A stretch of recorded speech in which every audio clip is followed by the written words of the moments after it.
Assalamualaikum warahmatullahi wabarakatuh. Jumpa lagi bersama R91 Official.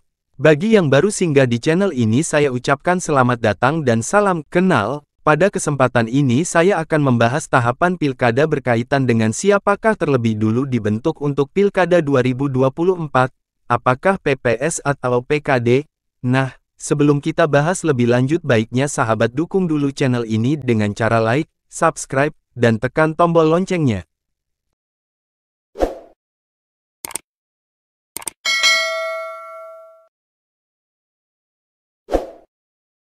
Terima kasih atas dukungan terhadap channel ini.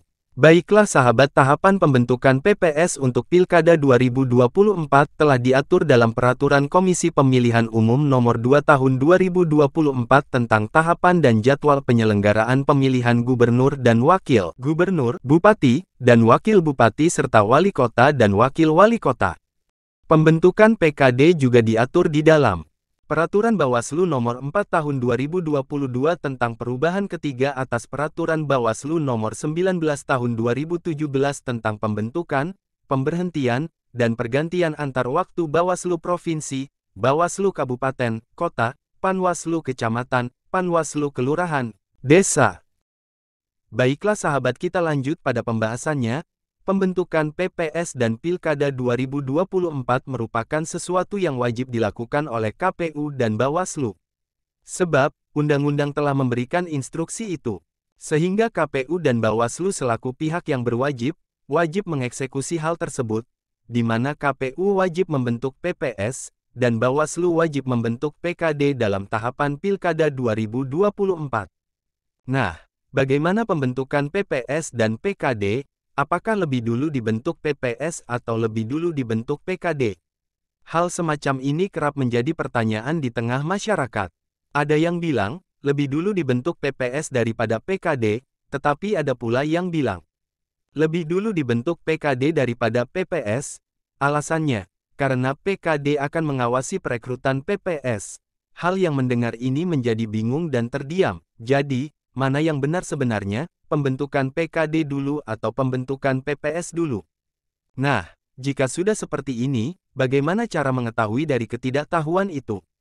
Tentunya kita harus mendalami undang-undang yang mengatur mengenai pembentukan PPS atau peraturan dari KPU yang membahas terkait pembentukan PPS dan mendalami undang-undang yang mengatur mengenai pembentukan PPS atau peraturan dari KPU yang membahas terkait pembentukan PPS dan mendalami undang-undang yang mengatur mengenai pembentukan PKD atau peraturan dari Bawaslu mengenai pembentukan PKD.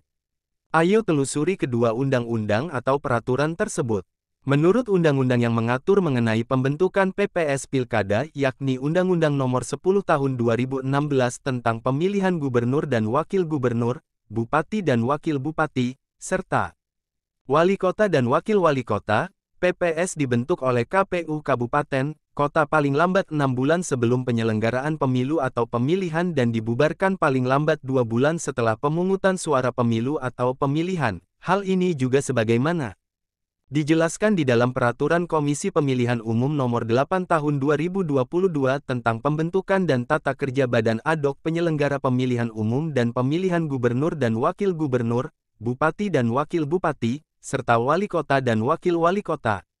Menurut undang-undang yang mengatur mengenai pembentukan PKD, yaitu Undang-Undang Nomor 10 Tahun 2016 tentang pemilihan gubernur dan wakil gubernur, bupati dan wakil bupati, serta wali kota dan wakil wali kota, PPL dibentuk 1 bulan sebelum tahapan pertama penyelenggaraan pemilihan dimulai dan dibubarkan paling lambat 2 bulan setelah seluruh tahapan penyelenggaraan pemilihan selesai.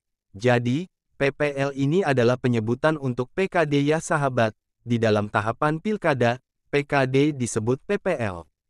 Nah sahabat, setelah kita menyimak dari penjelasan undang-undang tersebut, maka PPS dapat dibentuk, berbeda dengan PKD atau yang dikenal PPL, di mana pembentukannya misalnya tahapan penyelenggaraan pemilihan dimulai bulan Agustus, maka PKD dibentuk di bulan Juli, tidak boleh dibentuk di bulan Juni atau di bulan Mei dan seterusnya. Sebab, di dalam Undang-Undang Nomor 10 tadi, dijelaskan bahwa PPL dibentuk 1 bulan sebelum tahapan pertama penyelenggaraan pemilihan dimulai dan dibubarkan paling lambat 2 bulan setelah seluruh tahapan penyelenggaraan pemilihan selesai. Sedangkan PPS menurut Undang-Undang Nomor 10 tadi, PPS dibentuk paling lambat 6 bulan sebelum penyelenggaraan pemilihan. Misalnya tahapan penyelenggaraan pemilihan dimulai bulan Agustus, maka pembentukan PPS dapat dilakukan di bulan Juli, Juni, Mei, April, Maret, atau Februari. Terkait orang bilang PKD terlebih dahulu dibentuk ketimbang PPS karena PKD akan mengawasi perekrutan PPS, hal itu hanyalah stigma yang berkembang. Tanpa dasar argumen hukum, pasalnya, pernyataan itu hanyalah retorika dan gampang terbantahkan dengan tugas-tugas PKD atau PPL dalam tahapan pilkada. Menurut undang-undang yang mengatur mengenai tahapan penyelenggaraan pilkada, yakni Undang-Undang Nomor 10 Tahun 2016 tentang pemilihan gubernur dan wakil gubernur, bupati dan wakil bupati, serta wali kota dan wakil wali kota, tugas PKD adalah sebagai berikut. A. Mengawasi tahapan penyelenggaraan pemilihan di tingkat desa atau kelurahan yang meliputi 1. Pelaksanaan pemuktahiran data pemilih berdasarkan data kependudukan dan penetapan daftar pemilih sementara, daftar pemilih hasil perbaikan, dan daftar pemilih tetap. 2. Pelaksanaan kampanye. 3. Perlengkapan pemilihan dan pendistribusiannya. 4. Pelaksanaan pemungutan suara dan proses penghitungan suara di setiap TPS. 5. Pengumuman hasil penghitungan suara di setiap TPS.